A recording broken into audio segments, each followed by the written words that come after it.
las sujeciones físicas prolongadas, el hacinamiento, las expulsiones de su comunidad, la negación de la nutrición, la infantilización. Debemos tomar mucha conciencia, no solamente como sociedad, sino como personas individualmente, cuáles son los prejuicios y los estereotipos que tenemos en contra de los adultos mayores en nuestra sociedad y en general, ¿no? Pensemos que muchas de estas personas no poseen una pensión o no poseen cuidados prolongados y que son necesarios para el desarrollo de una vida digna. Pero también más allá de los reconocimientos de los derechos, tenemos que tomar conciencia respecto a cuestiones afectivas, familiares, de acompañamiento, de acceso a la información y un montón de derechos que reconoce muy bien la Convención para ver cómo desde nuestros lugares podemos garantizar la efectividad de estos derechos. Otro artículo que me parece súper interesante de la Convención es el artículo 2, porque en ese artículo hay determinadas definiciones. La más importante es la que define qué es lo que son adultos mayores, por supuesto, y dice que van a ser aquellas personas que hayan cumplido 60 años. Pero la Convención va más allá y define lo que es el abandono, define lo que son los cuidados paliativos, lo cual me parece, están todos en el articulado de la Convención, no tiene sentido que yo se los lea, pero si alguno tiene una duda en particular con alguna de estas definiciones, lo puede consultar. Define lo que va a ser la discriminación múltiple, que es un poco lo que hablaba Sandra recién. Pensemos en una persona que ha cumplido los 60 años, pero que además es pobre, tiene un origen étnico particular, que tiene una orientación sexual que no es la heteronormada. Todas estas características pueden llevar a que esta persona se le excluyan sus derechos por lo que la Convención llama de discriminación múltiple. Pero una de las características que tiene la Convención, que me parece súper interesante, es la revalorización de la persona, es el reconocimiento de su autonomía. Veíamos recién que una de las prácticas que se intenta evitar es la infantilización. Entonces, es colocar a esta persona como un sujeto de derecho que decide y que tiene la autonomía de poder decidir sobre su vida, sobre dónde vivir, sobre qué tratamientos puede recibir, qué medicación puede recibir, o también tiene la libertad de poder rechazarlos. Entonces pensemos en un envejecimiento activo y saludable. El artículo 3 de la Convención hace referencia a los principios generales que la van a guiar en su interpretación y aplicación. Si bien tiene varios principios que son todos muy interesantes, quiero reiterar estos en particular: la valoración de la persona mayor, la participación, la integración y la inclusión plena y efectiva en la sociedad o en su comunidad, la autorrealización y el buen trato y la atención preferencial. La atención preferencial, hay dos ámbitos en los que es fundamental, que es en el ámbito de la salud y en el ámbito de la justicia. En el ámbito de la salud, lamentablemente, las políticas públicas pueden ir direccionadas a atender o darle prioridad a personas de menor edad, a personas más jóvenes. Y respecto a la justicia, por ejemplo, si pensamos en un recurso presentado por una persona mayor, la importancia de que esa atención preferencial, de que ese recurso sea eficaz y a tiempo es fundamental, porque esta persona puede incluso ver prolongado en el tiempo el acceso al derecho que está intentando proteger a través del recurso judicial que ha presentado. Otra característica que me parece muy interesante de la Convención es el artículo 9, que habla del derecho a la seguridad y a una vida sin ningún tipo de violencia. Como decía, van a ver que la Convención reconoce el resto de los derechos civiles y políticos y de los derechos económicos, sociales, culturales y al medio ambiente sano. Todos esos derechos están consagrados, pero estos que yo estoy resaltando son aquellos que me parecen más originales porque se aplican específicamente a este grupo vulnerable. Lo que me llama más la atención del artículo 9 es el diagnóstico de riesgo. Tenemos, desde las instituciones públicas y privadas, tenemos que empezar a pensar y a reconocer lo que es una valoración de riesgo, no solamente para para llevar a cabo políticas públicas, sino porque en el cotidiano el diagnóstico de riesgo habilita a la toma de medidas de protección inmediatas y eficaces. Y el diagnóstico de riesgo es una valoración que se puede hacer hasta incluso de la propia declaración y testimonio de la persona que está solicitando la medida de protección. Si esto se estudia de manera sistemática, se pueden conformar estadísticas y así el Estado puede lograr políticas públicas de prevención de la violencia contra los adultos mayores. Y uno de los datos también que me parecen muy importantes es el del artículo 11, que hace referencia al derecho a brindar el consentimiento libre e informado en el ámbito de la salud. En general sabemos lo que significa el consentimiento informado, que es aquel consentimiento que debe dar cualquier paciente frente a la posibilidad de recibir un tratamiento o una medicación.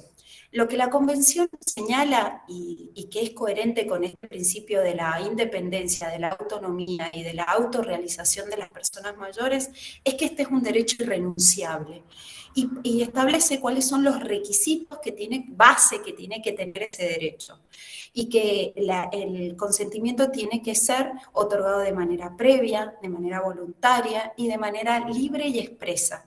Para eso, la institución pública o privada de salud tiene que otorgar información que sea adecuada al nivel educativo y también a la identidad cultural y a cualquier condición desde la comunicación que tenga el adulto o la adulta mayor para poder recibir esa información.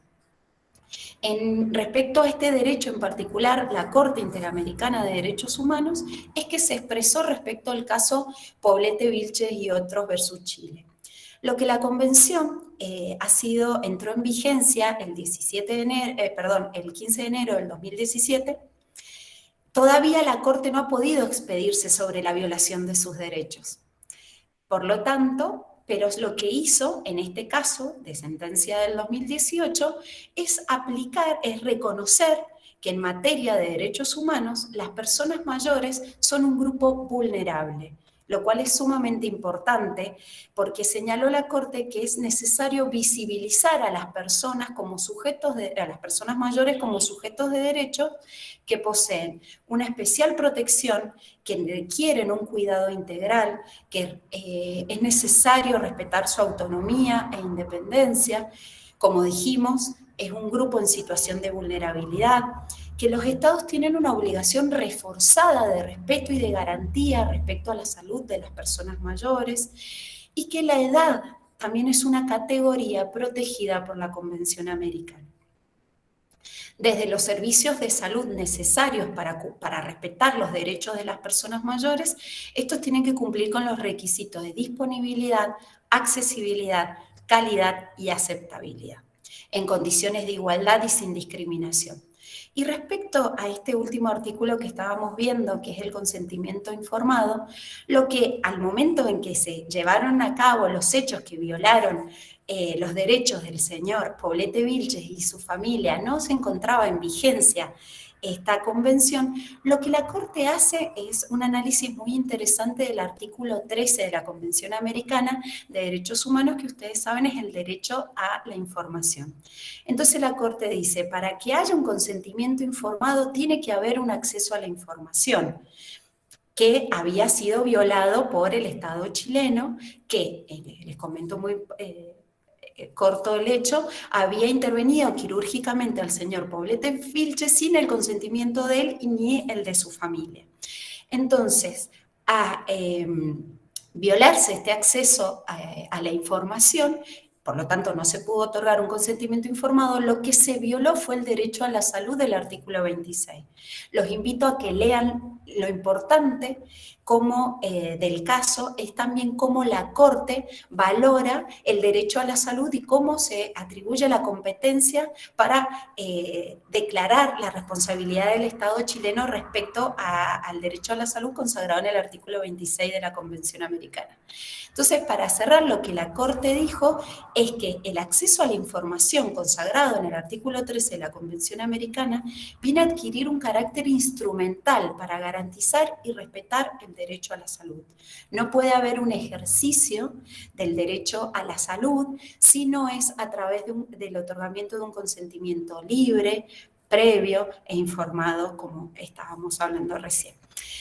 Eso es más o menos de lo que habla la Convención, tanto la Convención Americana como de Protección de Derechos de las Personas Mayores, como el caso Poblete Vilches, están cargados en el aula virtual. Los invito a que puedan leerlo, pero sobre todo quiero invitarles e incentivarles a poder vivenciar la lucha por la protección de los derechos humanos, no solamente de una cuestión académica y doctrinaria, sino realmente como sociedad civil, que podamos defender y garantizarles a los adultos mayores de nuestra sociedad un efectivo goce de sus derechos humanos.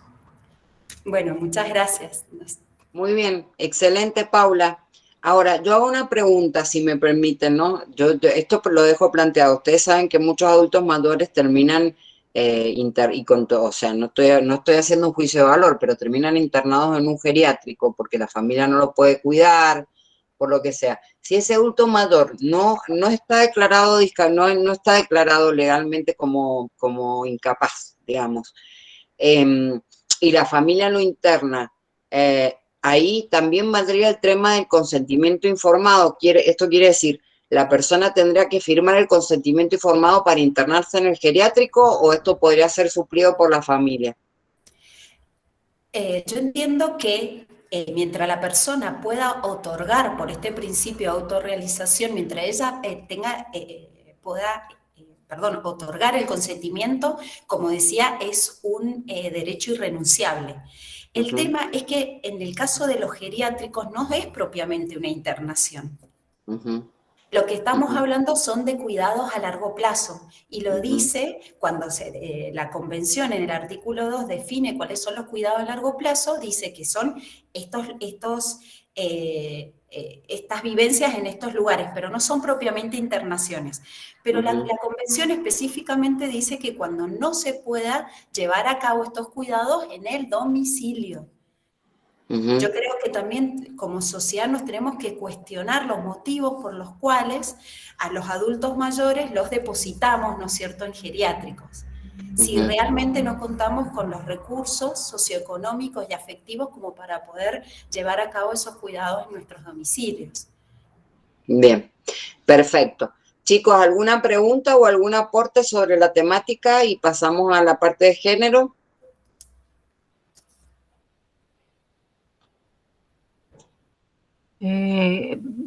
Sí, doctora, no es como dice emitir un juicio de valor, pero lamentablemente en muchos casos, más que socioeconómicos, que obviamente os influyen mucho, creo que es, a veces en muchos casos que lo he palpado, es una cuestión de efectividad. Solo quería introducir este pensamiento. Bueno, muy bien. Yo quería, me gustaría saber un poco más, investigar un poco más sobre, en profundidad el tema, y más allá de los fallos, ¿hay algún texto, algún manual que nos recomienden algo para leer un poco más en profundidad el tema de personas vulnerables? En general, el tema de personas vulnerables, no hay que yo sepa un texto que yo conozca específicamente. Hay mucha bibliografía en general dentro de los libros de derechos humanos o cuestiones así. Pero déjenme que averiguo, y si averiguo yo me comunico y se los pongo en el aula virtual o me comunico por el chat para enviárselos. Muchas gracias. Bueno. Vamos a Sofi y María, que no sé si está, para empezar con el tema de mujeres y el género. Voy a estar yo, Sandri, porque María no se podía conectar. Bueno, ok. Bueno, adelante, Sofi. Bueno, gracias, Sandri. Bueno, mi nombre es Sofía Langelotti, soy adscripta a la cátedra, ya desde hace unos 2 años, creo. Y bueno, vengo trabajando este tema de género, relativo obviamente a los derechos humanos de mujeres, pero también ampliado a LGBTIQ+, ¿sí? Que son las siglas que se establecen para, digamos, si se quiere resumir toda la diversidad sexual, que como van a poder ver en el aula virtual les hemos dejado material audiovisual con María para que puedan aprender sobre toda la diversidad sexual que existe y que no solamente queda captada por esas pequeñas siglas que acabo de mencionar. Puntualmente lo que voy a empezar a explicar es una parte del sistema de protección de derechos humanos de mujeres, particularmente el interamericano el que se encuentra dentro del Sistema Interamericano de Derechos Humanos, con la convención que mayormente se conoce como Belén do Pará. Pero a grandes rasgos podríamos decir que, como bien saben, existen a nivel, digamos, internacional de protección de derechos humanos, está el sistema universal y los sistemas regionales, ¿sí? Dentro del sistema universal vamos a encontrar la mencionada, digamos, o más que nada conocida, CEDAW, por sus siglas en inglés, que es la Convención para todas las formas de eliminación de la discriminación en contra de las mujeres. Y esta convención, como para hacer una pequeña introducción, fue aprobada por la Asamblea General de Naciones Unidas un 18 de diciembre en el año 1979. Por eso es que habla sobre todo de discriminación de la mujer, discriminación contra la mujer, entendiéndola como una exclusión o una distinción o básicamente una desigualdad en el goce y disfrute de derechos que tienen las mujeres basada en su sexo. En el sexo, es decir, la categoría que utiliza la CEDAW para hablar, digamos, de derechos vulnerados y de pensar a las mujeres como parte de esos grupos vulnerables, es la categoría del sexo, ¿sí? Esa categoría biológica asignada al momento del nacimiento que se traduce en una discriminación entre un binomio, hombre y mujer, ¿sí? Es decir, la mujer se encuentra en una situación de mayor vulnerabilidad que el hombre. Eso es lo que viene a mencionar la CEDAW, ¿sí? Y la intención de esta convención a grandes rasgos va a ser intentar lograr ese equilibrio o esa igualdad, ¿sí? Que obviamente en la realidad no se puede consagrar, pero a nivel jurídico la intenta, digamos, establecer. Y obviamente obliga a los estados que son partes, como la Argentina, que además no solo es parte, sino que también es un tratado que tiene jerarquía constitucional por la Constitución Nacional, reformada en el año 94, y lo encontramos dentro del artículo 75, inciso 22. Y básicamente está obligado a tomar todas las medidas de acción positiva, como las que mencionaba Sandra al principio, ¿sí? Todas estas medidas, sean legislativas o de cualquier otra índole, que tienen por finalidad, en el caso de la CEDAW, terminar con la discriminación, esa desigualdad real que existe entre varón y mujer, ¿sí? No sé si alguien había levantado la mano recién, o si fue sin querer, o si quieren preguntar. Está bien. Bueno, me había aparecido una manito, por eso pregunté. Bueno, eso, digamos, lo que acabo de mencionar como CEDAW, que es del año 79 y que tiene jerarquía constitucional, está bien, Anto. La encontramos dentro del sistema universal, ¿sí? De protección de derechos humanos. Cuando mencionamos la Convención Belén do Pará, ¿sí? Que mayormente la conocemos así, con ese nombre, porque fue firmada en Belém do Pará, Brasil, es en realidad la Convención Interamericana para prevenir, sancionar y erradicar la violencia contra las mujeres. Fue suscrita en 1994, ¿sí? Y la Argentina la hizo, digamos, la suscribió y obviamente se hizo parte y ratificó recién el 6 de octubre del mismo año, ¿sí? No es una de las convenciones que está, de acuerdo al artículo 75, inciso 22, establecida con jerarquía constitucional, ¿sí? Pero aún así la entiende como complementaria de la CEDAW. ¿Esto por qué es así?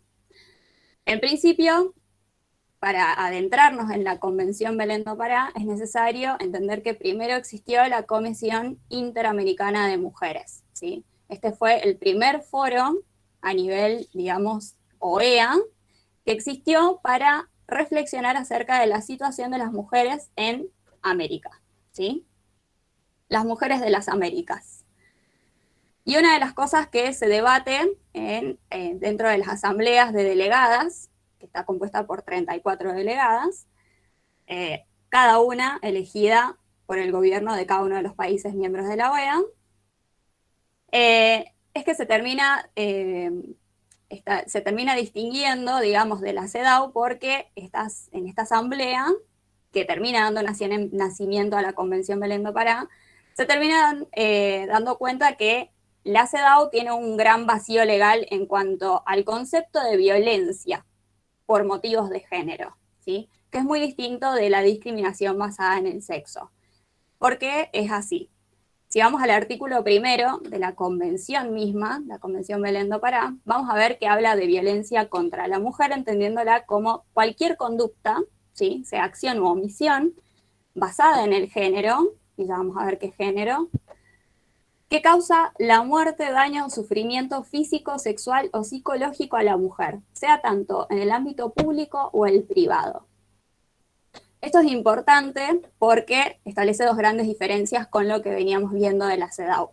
En primer lugar, la categoría que se utiliza, digamos, para hablar de que existe violencia por motivos discriminatorios en contra de la mujer, es el género, entendiendo ya, digamos, que estamos en una época evolucionada, donde los conceptos que venían generando los movimientos feministas, los propios de la segunda ola, tienen que ver con esa diferencia entre sexo-género, entendiendo al género como el rol o estereotipo socialmente asignado a las personas de acuerdo al sexo asignado a la hora de nacer, ¿sí? Si somos mujeres, debemos ser femeninas, y todo lo que tiene que ver con lo femenino, y si somos varones, tenemos que ser masculinos con todo lo que tenga que ver socialmente con eso, ¿sí?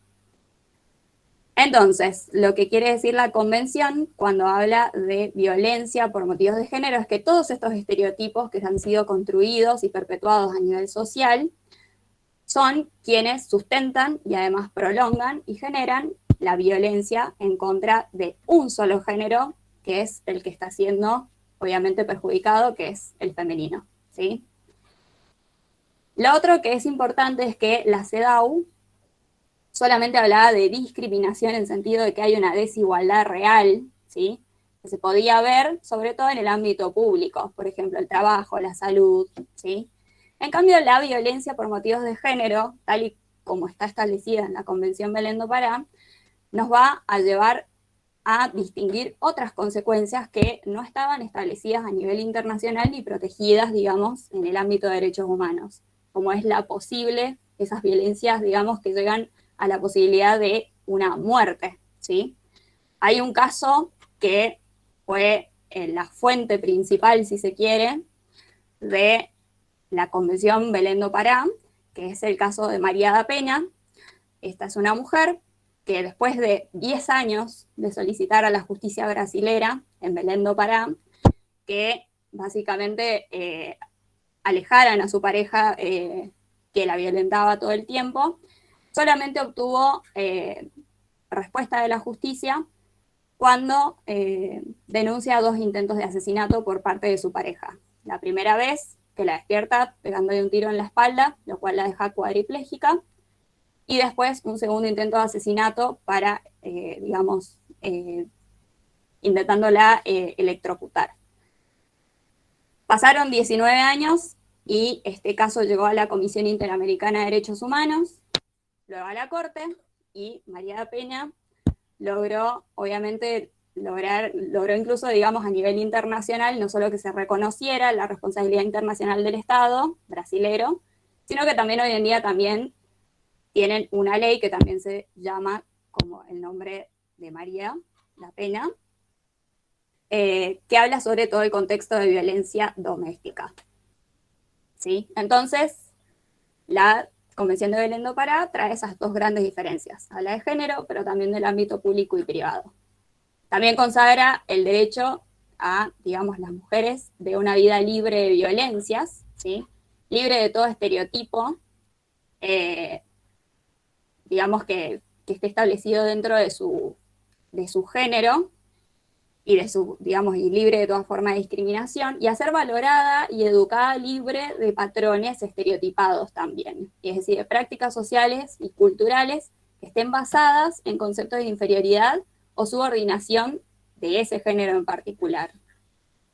Ahí pone a los estados, como toda convención, unas obligaciones generales, que van a ser, por ejemplo, condenar todas las formas de violencia contra la mujer por los medios apropiados y evitando dilaciones, ¿sí? Sea políticas, y siempre tienen que estar orientadas a prevenir, sancionar y erradicar dicha violencia. Adoptar también estas medidas de acción positiva en forma progresiva. Y por último también tener en cuenta la situación de vulnerabilidad que pueda estar sufriendo la mujer. Esto aparece en el artículo 9 y trae un poco a colación lo que estaba hablando Sandra al principio de la clase, que es que se considera, digamos, a una mujer solo por el hecho de ser mujer en situación de vulnerabilidad, pero además reconoce que esa situación se acentúa aún más cuando se intersecta con otras categorías, como por ejemplo el embarazo, la discapacidad, la ancianidad, la edad, su situación socioeconómica, su etnia, etcétera, que sea migrante, refugiada, desplazada, ¿sí? Entonces, la convención habla, digamos, de todas estas intersecciones que vulneran aún más y acentúan sobre todo esa vulnerabilidad de las mujeres. Otra de las cosas importantes, y con esto ya voy cerrando, es que la Convención Belén do Pará tiene dos formas o dos mecanismos, si se quiere, de protección. Uno que se crea a partir del 2004, que es el MESECDI, es decir, es el mecanismo de seguimiento de la Convención de Belén do Pará, y básicamente lo que hace este mecanismo a través de la Comisión Interamericana de Mujeres es que se solicitan informes periódicos a los estados que son parte de la convención para que vayan dando cuentas de cuáles son estas medidas que van tomando para cumplir esos deberes que están impuestos por la convención. Y por último, en el artículo 11 de la convención, los estados partes, y además también la Comisión Interamericana, acuerdan que pueden requerir a la Corte Interamericana de Derechos Humanos por cualquier, digamos, situación de violación a alguno de los artículos establecidos en la Convención Belén do Pará. Es decir, que se puede hacer, digamos, alguna solicitud, opinión consultiva o incluso, digamos, llevar un caso ante la Corte Interamericana por la violación de alguna de las cláusulas de esta convención. Y por último, nuestro país creó la ley 26.485 de protección integral de la mujer, que no solo es de orden público, sino que también toma todos los derechos establecidos en la CEDAW, en la Convención Interamericana Belén do Pará, y en otras convenciones como la de derechos de niños y de protección integral de niños, niñas y adolescentes, para consagrar este derecho fundamental de tener una vida libre de violencias, y además construye un concepto de violencia contra las mujeres, estableciendo que existen tipos y modalidades. Los tipos son aquellos que tienen que ver con, por ejemplo, si es violencia física, psicológica, sexual, económica, simbólica, política, ¿sí? Como es conocido el techo de cristal, por ejemplo, para acceder a cargos políticos o a cargos de gran jerarquía, y que más que nada esos tipos tienen que ver en cómo es que se ejerce esa violencia.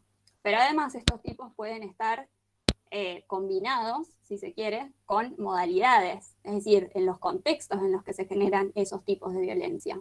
Y esas modalidades son la doméstica, obviamente cuando es intrafamiliar, por ejemplo, ¿no? O dentro de una relación de pareja, o de un vínculo entre personas, institucional, laboral, o contra la libertad reproductiva, es decir, aquellas que se dan en ciertas instituciones y tienen que ver con el acceso a nuestros derechos sexuales y reproductivos. La obstétrica, que tiene más que nada que ver con lo relativo al parto humanizado, por ejemplo, y mediática, que se refiere a los medios y a la difusión de la información en que se puede ser atacado algún derecho fundamental de una mujer. con eso termino mi parte de la exposición. Espero no haberme pasado mucho de tiempo. Pero bueno, si hay alguna consulta, duda. Eso, excelente. Felicitaciones, Sofi. Chicos, ¿alguien quiere hacer algún aporte o tiene alguna duda, inquietud? ¿Nadie? Bueno. Seguimos con Pablo, con pueblos indígenas y tribales. Bueno, gracias. Bueno, me presento, yo soy Pablo Brennan, reciente egresado, hace un par de semanitas estaba del otro lado como ustedes, y este es mi primer año como ayudante en la Cátedra de Derechos Humanos, y bueno, a mí me toca exponer hoy sobre uno de los grupos vulnerables quizás más marginados o que menos se han garantizado y respetado sus derechos históricamente, que es el de los pueblos originarios o pueblos indígenas, como los mencionan los diferentes instrumentos internacionales. Yo particularmente la palabra indígena no sé si me gusta tanto, prefiero más originario, pero bueno, los instrumentos internacionales así lo nombran. Y también quería hacer mención un poco a lo que decía Sandra al principio, que focalizando por ejemplo en este grupo vulnerable, no se trata de la defensa o el respeto a ciertos derechos particulares del grupo, sino que dentro de esta categoría de las comunidades originarias también existen múltiples grupos vulnerables como los niños, las mujeres, pueden haber discapacitados, y sobre todo algo que las caracteriza a todas y las atraviesa la pobreza, que es una de las razones por las cuales uno de los primeros instrumentos que voy a nombrar, que es un convenio de la Organización Internacional del Trabajo, se preocupa por la protección de estos grupos vulnerables justamente por este motivo, de que no accedían en condiciones igualitarias al resto de la población a los derechos que se le debían garantizar. Sobre todo estableciendo que del porcentaje de pobres en el mundo, un gran porcentaje estaba concentrado en estas comunidades originarias. Entonces, bueno, el primer instrumento internacional que podemos mencionar es el Convenio 169 de la Organización Internacional del Trabajo de 1989, que se basa en dos ejes. Hace un elenco de derechos y libertades que, en definitiva, engloba todas las categorías, sea los derechos civiles y políticos como los derechos económicos, sociales, culturales y ambientales, que se basa en dos pilares básicos. Uno, el derecho de estos pueblos a mantener y fortalecer sus culturas y forma de vida e instituciones propias, es decir, a vivir de acuerdo a sus costumbres tradicionales y que a su preexistencia étnica y cultural, a los modelos civilizados modernos, que como podemos mencionar, deben respetarse justamente que estos pueblos puedan continuar viviendo de acuerdo a sus tradiciones. Y el otro es al de participar de manera efectiva en la toma de decisiones de los estados que repercutan en sus intereses, sobre todo en cuanto a su territorio. Este convenio es puesto a ratificación por parte de los Estados miembros de la OIT. Argentina en el año 1992, por medio de la ley 24.071, ratifica e incorpora al derecho interno argentino este convenio, que luego va a servir de base para que recién en el año 2007, en el ámbito de las Naciones Unidas, se establezca la Declaración de Naciones Unidas sobre los derechos de los pueblos indígenas.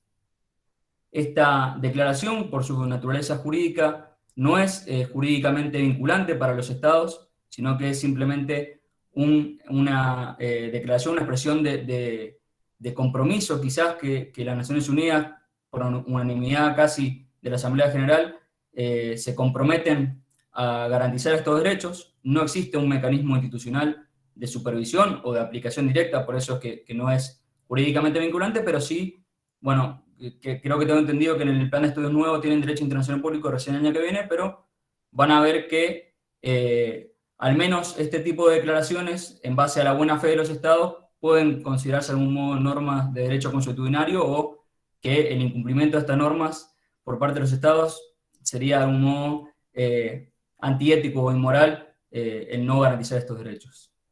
A nivel regional, es recién en el año 2016, que la Asamblea General de la Organización de los Estados Americanos emite una declaración similar a la de Naciones Unidas, la Declaración Americana de los Derechos de los Pueblos Indígenas, con la misma naturaleza jurídica. Sin embargo, ahí, yo el otro día hablaba con Sandra, quería hacer una alusión, ya lo van a ver seguramente cuando vean el sistema interamericano. Entiendo que si bien no hacer una declaración, no tener un mecanismo de protección institucional directo, sí, por ejemplo, la Comisión Interamericana, por medio de sus funciones no contenciosas, sus funciones políticas, por medio de sus informes temáticos, puede dar cuenta del avance o la recepción de los estados de este compromiso asumido en la declaración para la protección de este grupo vulnerable. Así como también la Corte Interamericana, cuando llegan casos que tienen que resolver respecto de las comunidades indígenas, si bien se va a atener a lo dispuesto en la Convención Americana o los tratados complementarios, podría hacer interpretaciones evolutivas del alcance de los derechos consagrados en la Convención en base a la especificidad de la declaración, determinando cómo debe interpretarse ese derecho respecto de este grupo vulnerable. También hay que hacer mención que nuestro país, en la reforma constitucional de 1994, incorpora el artículo 75, inciso 17, específicamente para la protección de estos pueblos indígenas originarios, que un poco vienen en línea a garantizar estos derechos básicos que estaban ya consagrados en el convenio 169 que Argentina ya había ratificado, reconociendo la preexistencia étnica y cultural de estos pueblos, el reconocimiento de la personalidad jurídica de estas comunidades para poder actuar en defensa de sus derechos, el respeto a su identidad y al poder, lógicamente, desarrollar su vida y sus costumbres como lo vienen haciendo históricamente, siempre teniendo el límite, lógicamente, de no afectar los derechos de terceros, y el de la posesión y la propiedad comunitaria de las tierras que ancestralmente ocupan, o la entrega de nuevas tierras aptas para el desarrollo humano de estas comunidades que han sido marginadas por, sobre todo desde la época del colonialismo, que han perdido la posesión de sus tierras, que hay que hacer una valoración especial en el caso de los pueblos indígenas de lo que es la propiedad privada, que ya voy a hacer mención. Algo que caracteriza o que es común en estos tres instrumentos que mencioné, el convenio de la OIT, la Declaración de Naciones Unidas y la Declaración Americana, es que no hay una definición expresa o un concepto de qué se entiende por comunidad o pueblo indígena. ¿Por qué? Porque fueron justamente las comunidades las que se negaron a que se establezca una definición formal o que englobe a todas las comunidades sin atender a sus particularidades individuales. Entonces se opta por el concepto de la autodefinición. Son estas comunidades las que se van a definir a sí mismas en base a criterios comunes de su cultura, de su territorio, de su idioma, etcétera, que van a definir quiénes van a formar parte de ese grupo o esa comunidad en particular, y es esta conciencia de grupo la que va a definir quiénes son los miembros de estos grupos vulnerables, y no una ley, un convenio o algo que determine expresamente este es el grupo vulnerable, sino que es una categoría más abierta que cada comunidad en sí va a identificarse quiénes son los miembros de su grupo.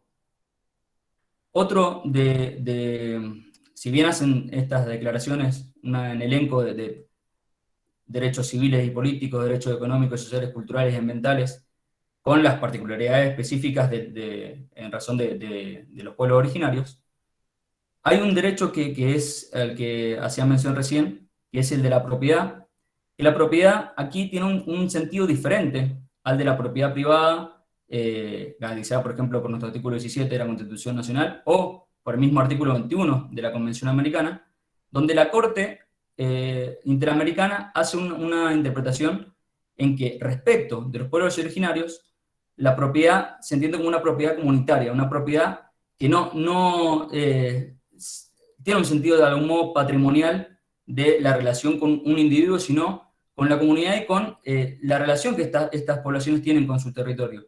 no como un derecho patrimonial, sino como que el territorio es esencial para el desarrollo de su cultura, de su vida y de su subsistencia. Es así que, por ejemplo, voy a hacer mención a un caso de la Corte Interamericana reciente, en que se condena a la Argentina, que es el caso de la asociación La Cajonat. La asociación La Cajonat es una asociación que engloba a un montón de comunidades del norte argentino, sobre todo de la zona del Chaco salteño, del norte de la provincia de Salta, que reclamaban por la entrega de 2 lotes de tierras fiscales de numerosas hectáreas del Chaco salteño, debido a que estas comunidades no son sedentarias, sino que son nómades y que viven de la recolección de la caza y deben trasladarse durante el año a diferentes puntos de ese territorio para poder subsistir. ¿Qué pasó? Esos territorios, lógicamente, fueron avanzados por los criollos, fueron delimitados, se procedieron a actividades como la ganadería o al desmonte, etcétera, que empezó a perjudicar a estas comunidades que debían subsistir de los recursos que le proveía ese territorio y que, bueno, en razón del avance de la propiedad privada, se veían vulnerados. Presentan su reclamo al gobierno de Salta en 1991 y hay un compromiso por parte del gobierno por medio de un decreto de que estos lotes fiscales reclamados iban a ser entregados en propiedad comunitaria a estas comunidades que reclamaban. No identificando por comunidades, sino que todo ese territorio pertenecía comunitariamente a todas estas porque lo precisaban por su forma de vida y sus tradiciones. Ese compromiso quedó de algún modo en la nada porque a años posteriores sigue el gobierno salteño entregando territorios a criollos y hasta delimitando fracciones de terrenos para cada comunidad en particular, cosa que ellos no reclamaban. Ellos reclamaban una propiedad común para todas, no identificando por zonas para cada comunidad indígena, así como también la construcción de un puente internacional sin consulta previa a estas comunidades que habitaban esos territorios, afectando su derecho al agua, por ejemplo, o tuvieron que desmontar seguramente bosques que precisaban estas comunidades para subsistir. Y continúan esta lucha con avances y retrocesos, donde en definitiva el compromiso de este otorgamiento de la propiedad comunitaria por parte del gobierno salteño quedó como en la nada. Y es por eso que acuden al sistema interamericano, acuden a la comisión en el año 1998, se intenta una solución amistosa, que es aquí donde el gobierno salteño se compromete de algún modo a otorgar la propiedad comunitaria de una fracción dada negociada con las comunidades menor a la reclamada, porque también debían respetar los derechos de los criollos asentados en esa zona. Pero en los hechos nunca se llevó a la práctica, y por ello en el 2018 la comisión eleva el caso a la Corte. Y la Corte, en definitiva, termina condenando el año pasado, en 2020, a la Argentina, y entre las reparaciones que establece, de algún modo obliga o le pide al Estado argentino, en particular al gobierno salteño, que concluya con las acciones para delimitar el territorio de esta propiedad común de las comunidades reclamantes, así como también el de desplazar, respetando su derecho, en caso de ser posible, en las fracciones que habían negociado, o otorgar nuevas tierras para los criollos que iban a ser desplazados, que estaban ocupando esta propiedad comunitaria de las comunidades originarias, la de abstenerse a realizar nuevas obras como este puente internacional a futuro, sin la consulta previa a las comunidades que habitan esos territorios, el de dar publicidad a la sentencia y el de adoptar medidas legislativas que, si bien nosotros tenemos el compromiso asumido constitucionalmente de garantizar estos derechos a los pueblos originarios, no existen medidas legislativas concretas que propendan a la garantía de esta propiedad comunitaria. Y bueno, esa es un poco la intervención que había preparado para hoy. Espero que les haya resultado útil e interesante, y bueno, si hay alguna pregunta, a disposición.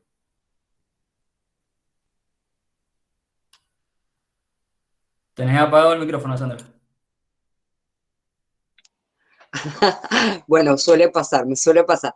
Bueno, felicitaciones, excelente exposición, Pablo. ¿Algún Gracias. aporte, alguna pregunta? ¿No? Bueno, Sabri, ¿estás por ahí? Sí, acá estoy, Sandri. Ah, bueno, ok. Llegué, Bueno, llegué. Sabri va a dar otro tema también. Una cosita que quería agregar nada más, perdón, Sabri. El tema de los pueblos indígenas y tribales, un tema muy particular por el contexto en el que se desarrolla. Entonces, los pueblos indígenas y tribales, así como muy bien decía Pablo, que tenían como forma o como parte de su forma de vida el tema del territorio, la verdad es que es un tema que mirándolo desde la cosmovisión occidental no se puede entender. ¿Ah? Entonces, nosotros decimos, la Constitución argentina comete la ridiculez en el año 94 de hablar de los pueblos originarios argentinos. Ningún pueblo originario argentino, o sea, los pueblos originarios no tienen frontera. Los mapuches están en Chile y están en Argentina. ¿Ah? O la parte de los indígenas, por ejemplo, del norte argentino, que forman parte de Bolivia, de Jujuy, de Salta, no, ellos no sienten que tienen frontera, entonces desde ahí la técnica legislativa de la reforma del 94, en el 75, 16, 17 se equivoca. Ahora, si nosotros estamos hablando de que los derechos humanos son universales y todo lo demás, y siempre tratando de incorporar a los derechos a las poblaciones indígenas, si una población indígena tiene rituales de castigo que va en contra de la convención contra la tortura, los tratos crueles, inhumanos y degradantes, y entonces se podría condenar a un país porque una comunidad indígena que está dentro de su jurisdicción eh, haga ese tipo de prácticas. ¿Se entiende lo que quiero decir? No les estoy dando la respuesta, les estoy planteando un interrogante, para que ustedes vean la complejidad del tema de los pueblos indígenas, que es un tema muy importante que debe ser estudiado y cada pueblo indígena tiene sus costumbres y sus contextos. Y, por ejemplo, cuando se descubrió hace varios años un pueblo aborigen originario en la selva de Amazonia, se pensó que se hacía, si se los trataba de civilizar o si se los dejaba en el estado de naturaleza que querían. Bueno, a ver, todos estos interrogantes yo se los planteo a ustedes para que ustedes lo piensen y hacer ese clic para que ustedes se den cuenta de la importancia y de la complejidad de este tema. Perdón, Sabri, adelante. Perdón que agregué una Sí, cosita. sí, Pablo. Eso también a mí me hace mucho ruido que hay derechos de estos grupos vulnerables que están dentro, a su vez, del grupo de los pueblos originarios, de cómo protegerlos en el respeto por sus tradiciones, hasta qué punto hay que respetarlas, en el límite de no perjudicar a terceros ni vulnerar sus derechos. O en esto que decías de lo dejamos en ese estado natural, pero también tenemos que garantizar su derecho al acceso a la salud, el acceso a la educación, etcétera. ¿Cómo hacemos para congeniar esa garantía de estos derechos civilizados de algún modo con el respeto por sus tradiciones? Claro, es muy difícil. Integrar las dos visiones es realmente muy difícil. Pero bueno, pero que lo sepan. Lo importante es que ustedes lo sepan y que lo piensen. Porque bueno, porque esa es la manera de aprender, ¿no? ¿Alguien quiere decir algo más? Si no pasamos a Sabri.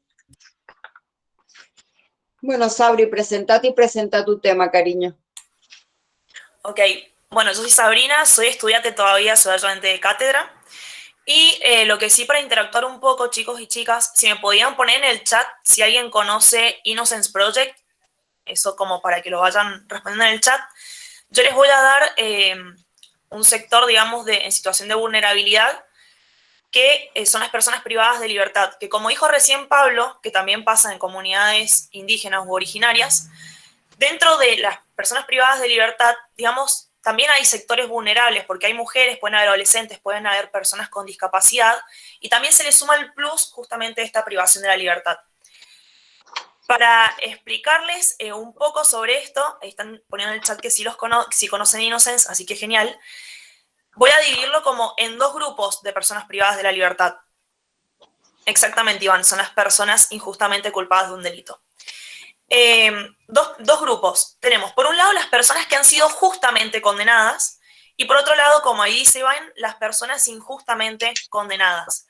En el primer grupo tenemos las personas, que cometieron el delito, tuvieron su debido proceso y se les pudo demostrar la autoría en el delito y por ende fueron condenadas a prisión o a reclusión. Pero ¿qué pasa? ¿Cuál es el problema? El problema es en la ejecución, digamos, de esta sentencia, es decir, cuando están dentro de la cárcel, porque como ustedes saben, nuestra Constitución, en el artículo 18, dicen que las cárceles no son para el castigo de los reos, sino que tienen que ser para la seguridad de los mismos, y el fin último, digamos, que se busca es la reinserción social, es decir, una vez que cumplan con la condena, que estas personas puedan salir y reinsertarse socialmente y no volver a delinquir. Pero bueno, como les dije, es un fin último y claramente esto no suele llegar a la práctica. A nivel, digamos, de protección de derechos humanos no tenemos convenciones ni nada, pero por ejemplo en ONU tenemos el Alto Comisionado de Naciones Unidas de Derechos Humanos que lanzan hasta manuales para capacitar a funcionarios que trabajan en las prisiones para el trato, digamos, con las personas que están privadas de libertad. Y también en el sistema regional, en nuestro sistema regional interamericano, tenemos dentro de la Comisión Interamericana las relatorías sobre los derechos de las personas privadas de la libertad que han dictado los principios y las buenas prácticas sobre la protección de las personas privadas de la libertad en las Américas. Acá, en lo mismo que en nuestro ordenamiento interno, básicamente se establece que tiene que haber un trato humano, que tiene que haber también protección a la integridad personal, ya sea física y psíquica y moral también de las personas privadas de libertad. Lo mismo ha establecido la Corte Interamericana, que ahí les voy a dejar en el chat un link, que es el cuadernillo de jurisprudencia número 9 de la Corte Interamericana, que ahí están todos los casos en que la Corte Interamericana ha tratado sobre el tema de las personas privadas de la libertad, como por ejemplo el caso penal Miguel Castro contra Perú, caso Castillo Petruzzi contra Perú, Neira Alegría y otros contra Perú. Bueno, Perú tiene bastantes casos. Y acá en Argentina, un caso que existió, que no llegó a la corte, pero que sí tiene bastante, digamos, como bastante importancia, es más, intervino el doctor Diego Lavado, que es el profesor titular de esta cátedra, es el caso Penitenciarías de Mendoza, que básicamente lo que se lleva ahí es en el mal estado, en digamos, las malas condiciones de vida que tenían las personas privadas de libertad dentro de la cárcel. Ahí, bueno, se puede exponer que habían quizás 6, 7, 8 personas compartiendo una habitación 2x2 donde tenían una sola cama. Yo también realicé unas pasantías en SUMEC, en la ONG de Protección de Derechos Humanos, y en la parte de privación de libertad estaban llevando también a cabo trabajo conjunto con el Comité contra la Tortura, porque, bueno, también los torturan, ya que los penitenciarios justamente saben los puntos ciegos donde no hay cámaras y demás, entonces sufren tortura, sufren abusos sexuales. Las mujeres, por ejemplo, acá en Mendoza, en el Borbollón, tampoco ni hablar, no tienen acceso, digamos, a salud ginecológica, por ejemplo, no tienen lo que se llaman visitas higiénicas, que en la cárcel de los hombres sí existen, es decir, las mujeres acá en Mendoza que están privadas de libertad no pueden tener un momento de intimidad si se quiere con su pareja. Entonces, la verdad que son varias cuestiones que no se cumplen y que justamente están violando absolutamente todos los derechos a la integridad personal de estas personas. Y como les digo, también incumplen con el mandato del artículo 18 de la Constitución Nacional. Eso por un lado. Les había dicho que iba a hablarles de dos grupos. Acabo de hablar de las personas que fueron justamente condenadas, que están privadas de libertad y que se encuentran, digamos, con estas medidas poco favorables para su reinserción social. Y por otro lado, tenemos el grupo de las personas injustamente condenadas, que acá es donde interviene Innocence, que yo les decía, porque yo formo parte de Innocence Project, es una ONG que nace en la década del 90 en Estados Unidos, y acá fue fundada en Argentina en el año 2013 por Enrique Piñeiro, y básicamente lo que hace Innocence lo que hacemos es estudiar expedientes y analizar las pruebas, porque muchas veces hay personas que además de que están privadas de su libertad y que están sufriendo todos estos menoscabos que les decía recién, tenemos el plus también de que les han violado sus garantías judiciales y las han condenado sin tener en cuenta el principio de presunción de inocencia. Entonces, estas personas están privadas de la libertad y por un delito que no cometieron. ¿Por qué pasa esto? Y les juro que acá en Argentina, lo he visto ahora en Innocence, en la práctica pasa un montón, ya en un montón de casos, Puede ser por causas armadas. Tenemos casos que la policía directamente armó causas, plantó pruebas. También lo pueden ver, no sé si han visto la película El Ratty Horror Show, que también es de Innocence Project, que es el caso de Fernando Carrera, que con él surge, digamos, esta ONG acá en Argentina, y a él básicamente la policía le armó la prueba y estuvo más de 10 años en prisión hasta que, bueno, intervino Innocence y quedó en libertad, lo absolvieron. Tenemos también un mal manejo de la investigación. Muchas veces quizás la policía no arma la causa, pero las pruebas las toman mal, digamos, ya en sede policial y ya después en sede judicial. Por ejemplo, ruedas de reconocimiento que deberían ser nulas, las toman como válidas. Y bueno, así un montón de irregularidades o testigos también que son falsos y se los toma de todas formas.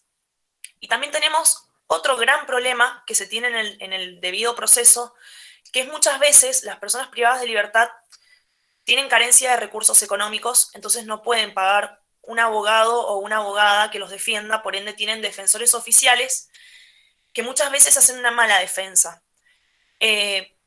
¿Por qué pasa esto? Yo también hice unas pasantías en su momento en el Poder Judicial, acá en la tercera circunscripción, y lo que pasaba, que yo lo notaba, que llevaban los defensores oficiales y decían hoy día le toca audiencia a tal y tal persona, y el defensor oficial no había llevado nunca el caso y en el momento agarraba el expediente 10 minutos antes, le daba una ojeada y defendía a la persona. Entonces, eso también es algo que se ve mucho y bueno, las personas tienen totalmente vulneradas sus garantías judiciales, que no solamente las establece nuestro sistema argentino, sino que están establecidas en la Convención Americana de Derechos Humanos, en el artículo 8, y también en el artículo 25, que está relacionado al artículo 8 de garantías judiciales. Entonces, en base a esto, que es lo que yo me he planteado como futura operadora del derecho y que también me gustaría que ustedes, como futuros y futuras operadoras del derecho, también se lo planteen. Cuando se habla de derechos humanos, se tiene como en la sociedad el prejuicio de, no, es para los presos, es para los delincuentes, son para esto, y es totalmente, digamos, es una falacia, y creo que nos toca a nosotros y a nosotras, como futuros profesionales, de romper, digamos, con estas estructuras que están impuestas socialmente, de darnos cuenta que los derechos humanos benefician a todos y a todas, ya sea, digamos, cualquier persona, y también como lo pusieron mis compañeros, hay un montón de sectores vulnerables que los derechos humanos buscan proteger. Y también tenemos que sacar el prejuicio de que las cárceles son para el castigo de las personas que están privadas de libertad. Más allá de que hayan cometido un delito, tenemos que entender que por detrás hay una persona también y que no por el delito que cometió se lo tienen que condenar a que viva en situación de hacinamiento. Y por último, también como para hacerlo un poco más didáctico, hay series en Netflix, si les gusta, que ahí se las voy a pasar al chat, que están bastante buenas, que básicamente son de estos casos que les digo, de causas armadas o demás. Hay una que la hace Innocence Project en Estados Unidos, y hay otras que, una es ficción y otra es un caso verídico, que no sé si lo conocen, que son Los 5 de Central Park, que se llama Así nos ven. Así que bueno, si les interesa la temática o lo que sea, están muy buenas esas series como para darnos cuenta de que esto existe. Y bueno, nuestro país también. Así que nada, con esa reflexión cierro, digamos, el tema de la situación de vulnerabilidad de las personas privadas de libertad. Y bueno, cualquier cosa me pueden preguntar. Chicos, ¿alguna pregunta a Sabri o alguna de las niñas y los niños? Pues son todos muy jóvenes, son profesionales, y la Sabri todavía es alumna, pues son todos muy jóvenes. Bueno, miren, si no hay preguntas, yo les quiero decir que nosotros tenemos que pensar que en realidad cuando nosotros estamos estudiando derechos humanos, tratamos en esta cátedra de que ustedes se den cuenta de que estamos trabajando sobre la vida y las problemáticas de la gente.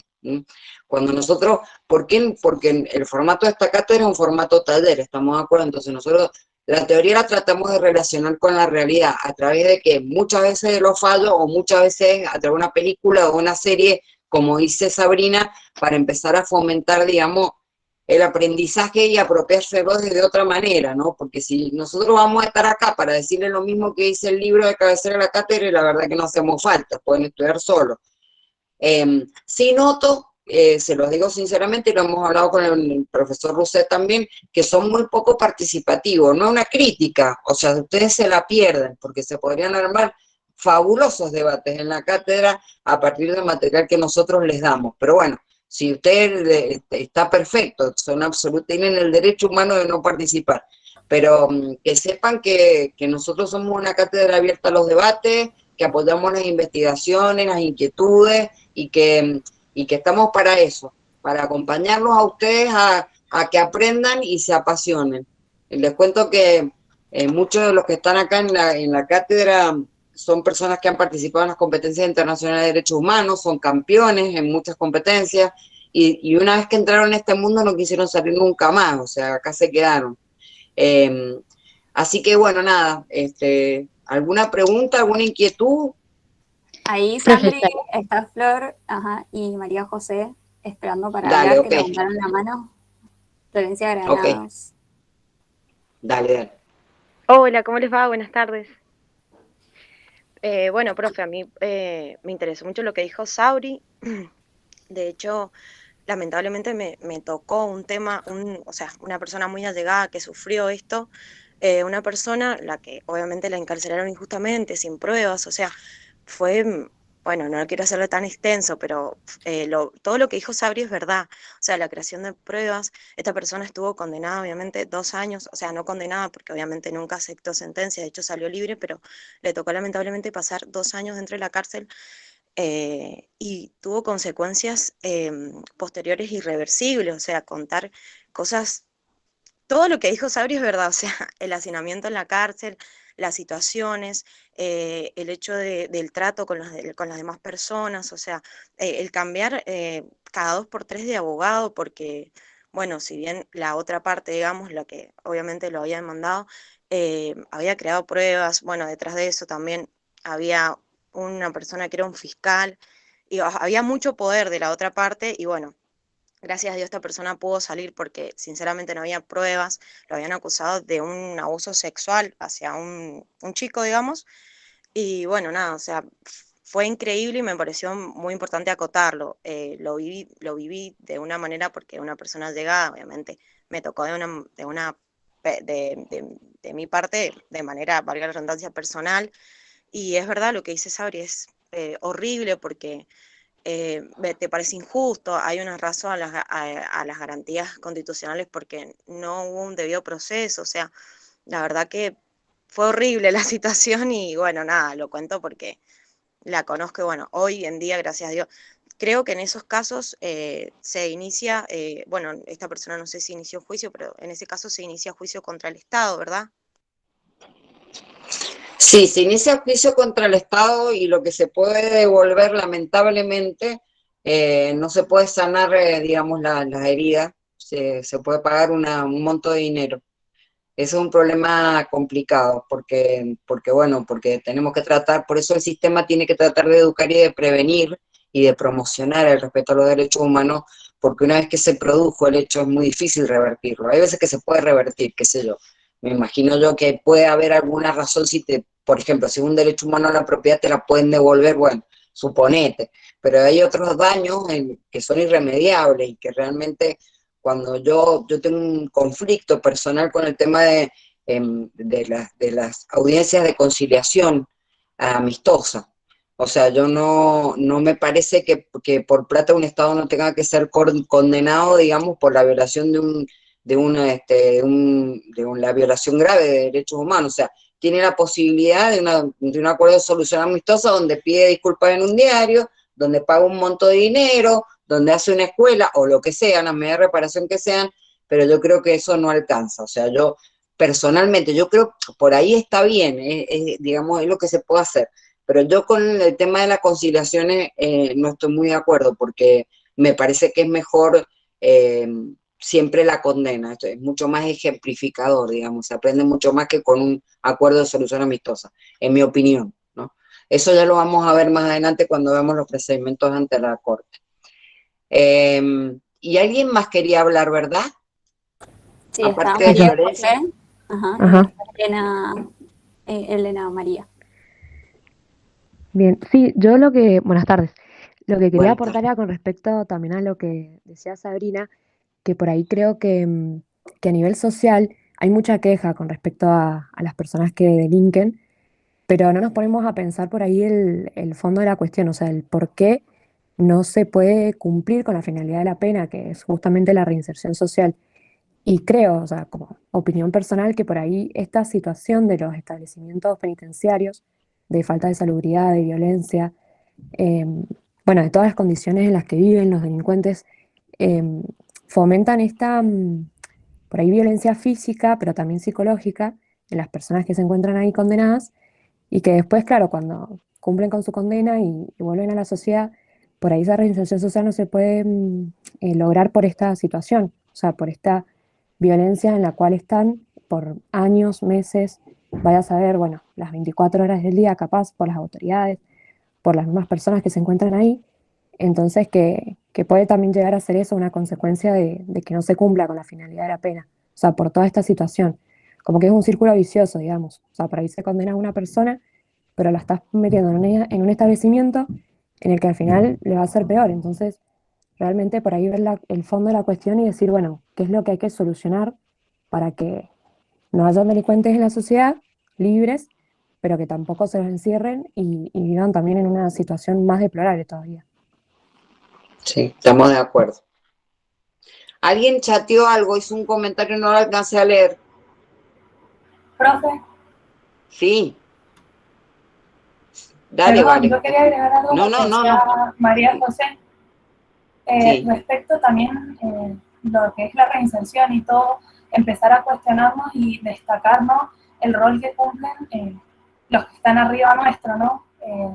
Ya sea policías, jueces, fiscales, y la complicidad que implica, ¿no? Que después el delincuente no se reinserta a la sociedad, porque en definitiva lo que viven ellos en los establecimientos penitenciarios es violencia, abusos, y al final terminan aprendiendo a delinquir más de lo que sabían cuando entraban. Entonces creo que por eso también es importante cuestionar la tarea que ellos tienen, que ellos tendrían que ser ejemplificadores en primer lugar y garantizar que ellos cumplan, ¿no? Y que aprendan a respetar la ley, pero no de la forma en que lo hacen. bueno, miren, les tengo una pequeña buena noticia respecto del tema. En la Universidad Nacional de Cuyo, no solo, es lo que yo conozco, por supuesto, en otras universidades también, ustedes saben que existe un programa de educación en contexto de encierro. En este programa hay muchos alumnos de Derecho, muchos alumnos de Ciencias Políticas, de Filosofía, y lo que está aprobado a nivel internacional es que las personas que logran terminar una carrera universitaria en contexto de encierro pueden reinsertarse socialmente, o sea, la mayoría se reinserta socialmente. Con lo cual la educación es un motor de movilidad social, también es un motor para la reinserción social de las personas privadas de la libertad. Entonces, bueno, estas cosas hay que hacerlas, pero miren, chicos, la verdad que lo que uno tiene que ver, ahora que estamos en época de elección y todo lo demás, yo no le voy a decir por quién voten o por quién no voten, a mí como profesora no me corresponde, yo tengo mi idea y ustedes tienen los suyos, se las respeto, jamás adoctrinaría a nadie, pero, pero que empecemos a exigirle a los políticos del color que sea, y que nos despertemos y digamos que nosotros les pagamos el sueldo con nuestros impuestos, pueden hacer lo que hacen, ¿no es cierto?, desde lo bueno hasta lo malo, ¿sí? Y que realmente ellos están para resolvernos los problemas. La parte, ustedes saben que yo soy también profesora de Derecho Constitucional.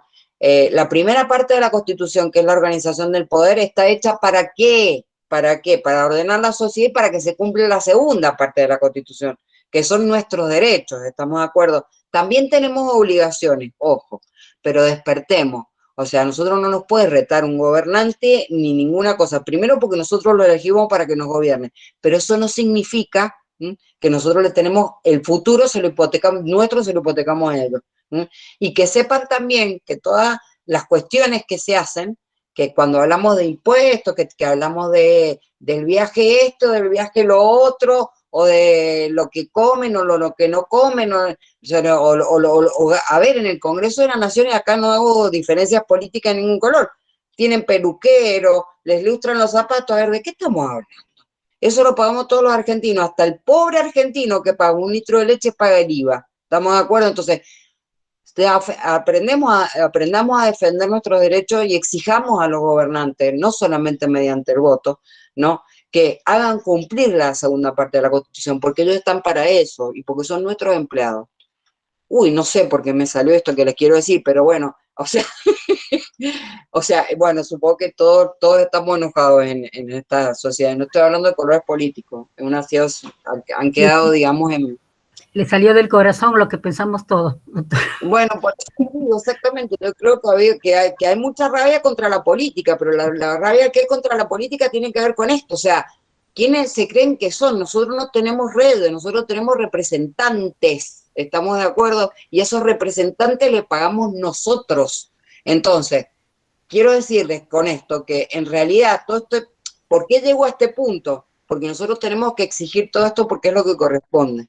Y el que no hace bien su trabajo se tiene que ir a su casa. Entonces, si hay un policía corrupto o los carceleros corruptos abusan o presionan a los presos o lo que sea, o no sé, de médicos que sean inmorales y hagan prácticas inmorales y que cobren fortuna, qué sé yo, no sé, hagan, qué sé yo, cirugías estéticas truchas, lo que sea, todos tenemos el deber de comportarnos de una buena manera, pero también tenemos el deber de exigir, que se respeten los derechos de la sociedad, no, que no haya, que la pobreza se ataque de verdad, que la delincuencia se ataque de verdad, ¿estamos de acuerdo? Las políticas tienen que ser a largo plazo, o sea, a mí es muy triste ver cómo niños, cómo personas tienen que vivir de la basura, tiene que estar prohibido vivir de la basura, ¿me entienden? O sea, no puede haber un programa, y esta es mi humilde opinión, un programa para que la gente recicle y coma de la basura.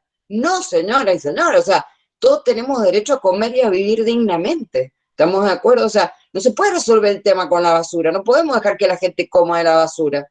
¿Ah? Y bueno, y nada, y bueno, con esto cierro, y esto es mi parte de humanidad. Ya les digo, no les voy a decir a quién voto, no me importa el color político de cada uno, pero que seamos nosotros empoderados, los ciudadanos, los que saquemos a este país adelante y estas grandes injusticias que nosotros estamos viendo, que hemos visto hoy en la clase, con los adultos mayores, con los indígenas, con las personas privadas de la libertad, con las mujeres, con los niños, con los discapacitados. Así que bueno, hagámonos responsables de nuestro destino. Y listo, no digo más nada. Ahí, Elena, no sé si vos querías aportar algo. Sí, en realidad era más una duda. Justo también estamos cursando Metodología 1 y yo quería hacer un trabajo sobre los derechos humanos en las cárceles argentinas. Y, digamos, porque lo he visto, cómo se violan constantemente, esto que decía Sabrina de las torturas, de las condiciones infrahumanas en las que están. Pienso que cuando alguien dice ojalá se pudre en la cárcel, no toma conciencia de lo que está diciendo y mi solución, digamos, no es abolir el sistema penal, abolir el sistema penal ni nada por el estilo, va un poco en la línea de lo que decía María José, ¿no? De la educación y de cómo tratar de que no hayan delincuentes, pero de los que sí hay, tratar de que realmente se reinserten en la sociedad. Entonces, bueno, la verdad es que un poco el comentario iba a ver si algún profesor o mismo Sabrina que me pueda ayudar con la elección de la bibliografía para empezar el trabajo, me reserviría y probablemente los esté molestando, además de por derechos humanos, por la materia, también por metodología, porque es el tema que quiero preparar y presentar. Sí, Elena, yo no tengo ni problema, te puedo pasar bibliografía, te puedo pasar también cosas de la corte, bueno, todo el cuadernillo que pasé ahí, fija el cuadernillo de jurisprudencia, ese te va a servir porque ahí puedes ver lo que establece la Corte Interamericana para el trato que se tiene que tener con las personas privadas de libertad, y también tengo algunos archivos, si querés después buscarme en las redes o no sé, y me pasás tu mail, porque tengo también algunos archivos en PDF del CELS y demás, que también tienen bastantes cosas, así que sí. Dale. Está tu teléfono en el grupo de cursados, claro, creo eso que también. está. Sí, Ah, buenísimo. Bueno, así que los WhatsApp de todos los profes. Bueno, buenísimo, gracias. Bueno, No, de esperemos que les haya gustado la clase. Felicitaciones a los chicos y las chicas, pues estuvieron fantásticos. Son unos genios, nos superan a los más viejos, pero ampliamente todos los días y nosotros aprendemos mucho de ellos. Así que muchas gracias y excelentes exposiciones. Gracias, Y bueno, Sandra. chicos, Gracias, Sandra. les mando un beso enorme, que les vaya muy lindo Gracias. y a ustedes también, a los alumnos. Estamos a su disposición para lo que necesiten. Un beso grandote. Muchas gracias. Adiós. Buenas tardes. Muchas gracias, profe. Muchas gracias.